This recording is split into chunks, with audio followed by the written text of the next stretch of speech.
자, 오늘은 베드로전서 5장 1절부터 6절까지를 살펴보고자 합니다. 이 본문 내용의 핵심은 이 장로들에 대한 권면, 이 젊은이들에 대한 권면입니다. 1절부터 4절까지는 이 장로들에 대한 권면인데, 여기서 장로는 오늘날 목회자들의 역할을 하는 자들을 의미합니다. 먼저 1절을 읽어보겠습니다. 너희 중 장로들에게 권하노니 나는 함께 장로된 자여 그리스도의 고난의 증인이요 나타날 영광에 참여할 자니라 라고 말씀하고 있습니다. 이 장로들에게 권한다라는 것은 이 목회자들에게 권면한다라는 뜻인데, 베드로는 본인도 장로라고 말을 합니다. 그러니까 이 선배 목회자가 후배 목회자에게 권면을 하는 것이죠. 베드로는 자신을 세 가지로 소개하는데, 첫 번째가 장로다, 두 번째가 이 그리스도의 이 고난의 증인이다, 세 번째가 나타날 영광에 참여하는 자라고 말을 하고 있습니다. 장로라고 하는 것은 자신도 목회자다 이런 뜻이죠. 선배 목회자로서 후배 목회자에게 권면한다 이런 의미를 가지고 있고, 이 그리스도의 고난의 증인이라는 것은 이 그리스도의 고난에 참여하여 그 고난을 몸소 함께 체험했다는 것을 의미합니다. 베드로는 예수님과 3년 동안 동고동락했습니다. 그때도 하나의 이 고난이라 말할 수 있겠지만, 이 진짜 고난은 예수님이 십자가에 못 박히실 때였습니다. 이때 예수님은 기드론 시냇가 맞은편에서 이 죄인처럼 잡히셨고 결국 십자가에 못 박혀 죽으셨습니다. 이때 베드로는 그 현장을 직접 경험하기도 하고 그 고난의 무게가 너무 커서 예수님을 잠시 부인하기도 했었습니다. 그런 이 고난을 함께 경험하면서 베드로는 당당히 그리스도의 고난의 증인이라고 말을 할 수 있는 자가 되었던 것입니다. 그리고 그렇게 고난을 통과한 자고 또 통과하고 있는 자로서 장차 올 하나님 나라의 영광에 참여할 자임을 확신하고 있습니다. 베드로는 4장 17절부터 18절을 통해서 고난을 통과한 자가 구원받는 자임을 분명히 했습니다. 베드로에게 고난이 없이 구원받는다는 것은 불가능한 일이었습니다. 예수님도 이 좁은 길 없는 구원을 말씀하지 않으셨어요. 그러므로 우리 역시 이 구원받는 자라면 고난은 필수 과정인지 선택 과정이 아님을 분명히 해야 됩니다. 2절부터 4절까지 베드로는 목회자들에게 세 가지를 권면합니다. 읽어보겠습니다. 너희 중에 있는 하나님의 양무리를 치되 억지로 하지 말고 하나님의 뜻을 따라 자원함으로 하며 더러운 이득을 위하여 하지 말고 기꺼이 하며 맡은 자들에게 주장하는 자세를 하지 말고 양무리의 본이 되라. 그리하면 목자장이 나타나실 때에 시들지 아니하는 영광의 관을 얻으리라 라고 말씀하고 있습니다. 이 4절부터 2절부터 이 4절까지의 이 구절에 대해서 칼빈은 우리들에게 놀라운 통찰력을 주는데, 칼빈은 이 베드로가 후배 목회자들에게 세 가지를 권면했다고 말을 합니다. 그 세 가지는 게으름, 또 이 물욕, 권력욕입니다. 첫 번째 2절에 보면 이 베드로는 너희 중에 있는 하나님의 양무리를 치되 억지로 하지 말고 하나님의 뜻을 따라 자원함으로 하라라고 권면을 합니다. 이것은 게으름과 관련된 문제입니다. 억지로 하면서 열심히 할 사람은 없습니다. 열심히 하는 사람은 억지로 하는 사람이 아니라 자원해서 하는 사람이죠. 그런데 목회를 해본 사람은 다 느끼겠지만 처음 목회를 하면서 억지로 할 사람이 몇 명이나 있겠습니까? 처음에는 다 자원하는 마음으로 하는 것이고 뜨거운 가슴으로 하는 것입니다. 그런데 문제는 목회 현장에 들어가면 이 현장이 결코 만만치 않다는 것입니다. 이 목회 현장이 만만치 않다는 것은 대표적으로 두 사람만 확인해도 금방 알 수가 있습니다. 이 첫 번째가 사도 바울인데, 이 사도 바울만큼 열정적인 목회자가 어디 있었습니까? 교회라면 다 그런 목회자를 원해야 되고, 성도들이라면, 정상적인 성도들이라면 그런 목회자를 만났을 때 하나님 앞에 감사해야 돼요. 그런데 사도 바울은 자신이 세운 교회들에게 엄청난 공격을 많이 받았습니다.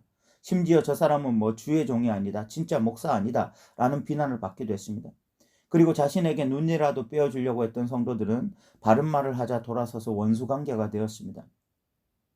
이렇게 목회자로 살면서 이런저런 어려움을 겪다 보면 이 자신도 모르게 어느 순간 이 일이 자원하는 일이 아니라 억지로 하는 일이 될 수 있는 것입니다. 그리고 이 억지로 하게 되면 필연적으로 나타나는 것이 게으름입니다. 이 하기 싫은 일을 하는데 열정이 나올 사람은 없기 때문이죠. 두 번째가 예수님입니다. 예수님은 제자들을 3년 동안 가르쳤습니다. 다른 사람들은 몰라도 이 제자들은 3년 동안 예수님과 동고동락했기 때문에 이 3년 정도 지나서는 예수님의 가르침을 어느 정도는 이해하고 받아들여야 하는 자들이었습니다. 그런데 실질적으로는 전혀 그렇지 않았어요. 3년이 되어도 제자들은 예수님의 말씀을 제대로 알아듣지 못했습니다. 그리고 여전히 자르 싸움이나 하고 예수님이 뭐 한 자리 주실 것 기대했습니다. 저가 예수님이라면 너무 낙심될 상황입니다. 이 제자들을 보면서 소망이 생기지 않을 것 같아요. 바울도 예수님처럼, 바울이나 예수님처럼 목회자들은 일선에서 목회하면서 이런 저런 어려움을 겪습니다. 그 어려움이 자원했던 마음을 빼앗아가고 무기력하게 억지로 목회를 하게 만들 수도 있는 것입니다. 그러나 이유야 어찌 되었든 간에 게으른 목회자는 악한 것입니다. 목회자는 열정을 가지고 교회를 섬기고 성도를 섬겨야 됩니다. 그러기 위해서 목회자가 가지고 있어야 될 마음이 바로 이 자원함이죠. 어떻게 이런 자원하는 마음, 이런 열정적인 마음으로 교회와 성도들을 계속해서 섬길 수 있을까요? 저 같은 경우를 보면 늘 성경을 가까이 하고 묵상할 때 자원하는 마음이 생겼습니다. 목회 중간에 이 무기력증에 빠졌는데 그래도 말씀을 가까이 하라고 계속해서 힘쓰고 다시 말씀을 계속해서 묵상했을 때에 다시 이 자원하는 마음이 생겼어요. 목회자가 게으름에 빠지지 않기 위해서는 이 말씀과 기도로 무장해야 할 것입니다. 두 번째가 이 물욕에 대한 이야기거든요. 더러운 이익을 위하여 하지 말고라고 말씀합니다. 이 목회자의 유혹이 무엇인가 하면 거룩한 명분으로 자신의 더러운 물욕을 감출 수 있다는 것입니다.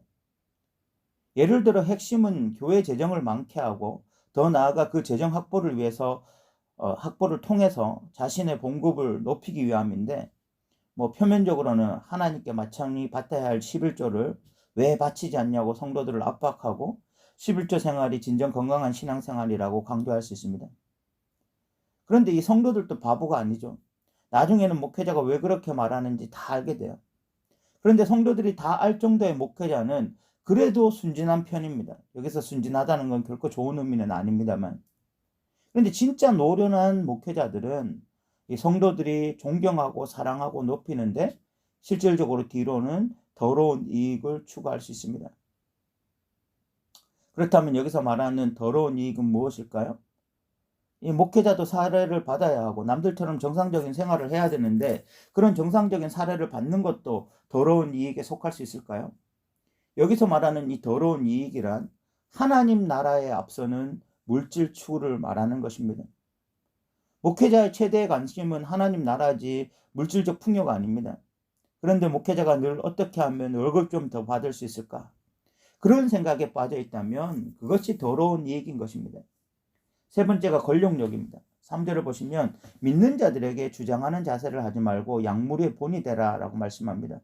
여기서 이 주장한다라는 이 말은 통치한다, 다스린다는 의미를 가지고 있습니다. 목회자가 자신의 이 목회직을 앞세워서 성도들을 억압하고 자신의 뜻대로 따르기를 주장하는 것입니다. 그리고 성도들은 어느 순간부터 목사의 말 한마디에 일사천리로 움직이는 것이죠. 과거 저는 이런 교회가 건강한 교회인 줄 알았습니다. 목회자의 강력한 카리스마, 성도들은 그 카리스마에 순종하면서 교회가 일사천리로 움직이는 것이 건강한 교회인 줄 알았어요. 그런데 성경을 연구해 보니까 그게 아니더라고요. 이 목회자는 종교 계급주의의 최고점이 있는 자가 아니라 이 하나님 나라에서 하나의 직분에 불과한 것이었습니다. 목회자도 하나님 나라에서 목사로 부름받은 것이고 다른 성도들은 각자 고유한 자신의 어떤 이 일로서 부름을 받은 것뿐입니다. 그래서 기능이 다른 것이지 계급이 다른 것이 아니더라고요. 그래서 목사를 향해서 주의 종이라고 말하고 성도들을 병신도라고 말하면서 의도적으로 계급을 만드는 것이 너무나 비성적인 것이라는 것을 저는 알게 되었습니다. 오늘 성경은 목사가 권력을 독점하고 자기 멋대로 교회를 좌우지하는 것이 아니라 오히려 성도들에게 본이 되라고 강력하게 말씀하고 있습니다. 목사가 먼저 실천하는 삶, 그런 의미에서 목사로서의 의미가 있는 것이지 목사가 내 말이면 뭐 교회 안에서 다 이루어져야 된다. 그런 권위주의에 빠져서는 안 된다는 것이죠. 그리고 이렇게 하는 목사들에게 사절에는 영광의 관을 얻게 될 것이라고 말씀하고 있어요. 사도 베드로는 본인도 목사이기 때문에 목사들이 잘 빠질 수 있는 이 함정 세 가지를 잘 알고 있었고, 그래서 그 세 가지를 건면한 거죠. 첫 번째가 게으름이고, 두 번째가 물질욕이고, 세 번째가 권력욕입니다. 아마 목회자인 사람들은 이런 베드로가 왜 이런 권면을 하고 있는지 누구보다 잘 알 것입니다. 5, 6절은 젊은이들에 대한 권면입니다. 읽어보겠습니다.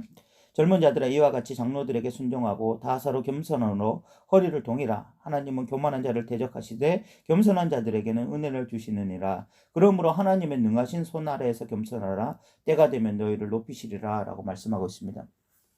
우리는 베드로가 장로들에 대해서 권면하고 난 이후에 이 성도들에 대한 권면이 나와야 될 것 같은데, 젊은이에 대한 권면이 나오면서 이상함을 좀 느끼게 됩니다.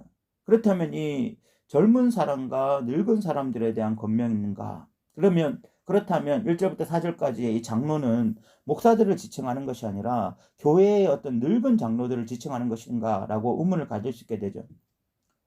그런데 이 베드로는 5절에 보면 이 젊은이들에게 장로들에게 순종하고 겸손하고 또 교만하지 말 것을 권면하고 있습니다. 이를 통해서 특별히 이 젊은이들이 가져야 할 덕목이 겸손이고 잘 빠질 수 있는 함정이 교만이라는 걸 알게 돼요. 목회자가 빠질 함정이 있다면 젊은이들이 빠질 신앙적 함정이 있는데, 그것이 바로 교만이라는 거죠. 그런 교만은 이 장로의 가르침에 대해서 불순종하는 것으로 나타났을 것입니다.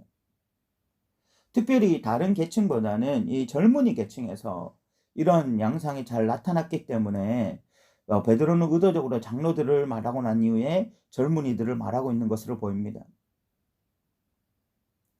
그러니까 이 지금 장로들을 이야기하고 젊은이들을 이야기하는 이유는 이 젊은이들이 자꾸만 이 교만이라고 하는 죄에 빠졌기 때문인 것으로 보여요. 이 교만한 자들을 보면 잘 알고 있는 부분도 많은데 중요한 것은 은혜가 없다는 것입니다. 은혜가 없으니까 마음에 여유가 없고, 그래서 남을 잘 비난하고 정죄하기 바쁩니다. 그런데 그 이유를 오늘 성경은 하나님은 교만한 자를 대적하고 겸손한 자에게 은혜를 베푸시기 때문이라고 말씀합니다. 아무리 성경적으로 잘 알아도, 아무리 교회 봉사를 많이 해도, 아무리 중요 요직에 있어도 교만하면 그 사람에게 은혜가 없습니다. 그래서 베드로는 6절에 하나님 앞에서 겸손할 것을 말씀하고 있어요. 이번 에즈베리 대학교 부흥에서 설교자가 강조한 것이 이 radical humility, 즉 급진적인 겸손이었습니다. 그리고 그렇게 급진적인 겸손함으로 주님 앞에 엎드려서 30명 정도의 사람들이 기도했을 때에 그것에 강력한 성령의 임재가 임했고, 그 이후에 이 부흥의 불길이 타오른 것이죠. 하나님이 얼마나 이 겸손한 자를 기뻐하시는 것을 우리는 단적으로 그런 사건들을 통해서 잘 알 수가 있어요. 이제 말씀을 마무리하고자 합니다. 목회자는 게으름, 물욕, 권력욕에 잘 빠질 수가 있습니다. 어떻게 목회자가 물욕에 빠질 수 있습니까? 라고 질문할 수 있을 것입니다. 목회자는 그런 거 다 버리고 목회길로 들어선 자들이기 때문에 그런 질문을 할 수 있는 거죠. 그런데 목회자도 인간이 가진 기본 욕구에서 자유롭지 못합니다. 인간은 기본적으로 물욕이나 권력욕이나 성욕을 가지고 있습니다. 목회자도 그런 것을 가지고 있어요. 저는 목사 안수만 받으면 이런 것들이 자동적으로 사라질 줄 알았지만, 그러나 목회자가 되고 나서 오히려 이런 어떤 인간적인 기본 욕구들이 더 강하게 저를 괴롭힐 때가 많은 것들을 직접 경험했습니다. 결국 목회자가 늘 깨어있지 않으면 거룩한 명분을 이용해서 자신의 인간적 욕구를 채우며 살아갈 수 있는 것입니다. 베드로도 목회자이기 때문에 이런 것들을 너무 잘 알았던 거예요. 그래서 이런 것들을 권면하고 있는 거죠. 그리고 베드로는 그 당시 교만할 수 있는 젊은이들에게 겸손을 요구했습니다. 오늘날 젊은이들이 이 포스트 모더니즘 시대에 얼마나 개인적이고 교만했습니까? 그런데 에즈베리 대학교의 그 젊은이들이 겸손했을 때, 레디컬 휴밀리티, 아주 급진적인 겸손함으로 하나님 앞에 나아갔을 때 하나님의 성령의 역사가 나타났던 것처럼 오늘날 젊은이들이 또 성도들이 이렇게 겸손함으로 주님 앞에 서서 또 교회가 새로워지는 이런 은혜들도 경험하기를 원합니다. 오늘도 들어주셔서 감사합니다.